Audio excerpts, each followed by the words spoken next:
যারা মওতটাকে দূরে মনে করেন, যারা মনে করেন এখনো অনেক দিন দুনিয়াতে বাঁচবো, এখনো অনেক সময় সামনে পড়ে আছে, বার্ধক্য পর্যন্ত বাঁচবো, এখনো আমার হায়াত হয়তো অনেক সামনে পড়ে আছে, তারা বিশ্বনবীর হাদিসটা ভালো করে শুনে নেন। ইবনে ওমর রাদিয়াল্লাহু তাআলা আনহু বলছেন, আখাজা রাসূলুল্লাহ সাল্লাল্লাহু আলাইহি ওয়াসাল্লাম বিবাজি জাসাদের, বিশ্বনবী কোন একদিন আমার নিকটে চলে এলেন। ইবনে ওমর রাদিয়াল্লাহু তাআলা আনহু বলেন, আমার শরীরের কোন একটা জায়গাতে হাত রাখলেন, রাখার পরে বলেন, ইবনে ওমর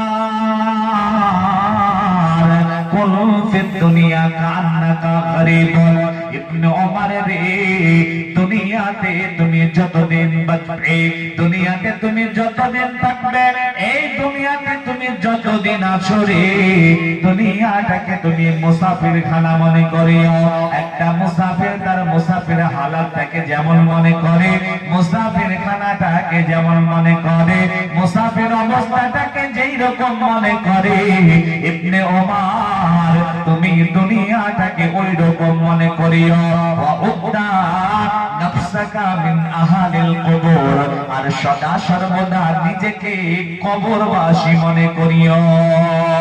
বন্ধুরে আমার, ইবনে ওমর রাদিয়াল্লাহু তাআলা আনহুকে আল্লাহর রাসূল যখন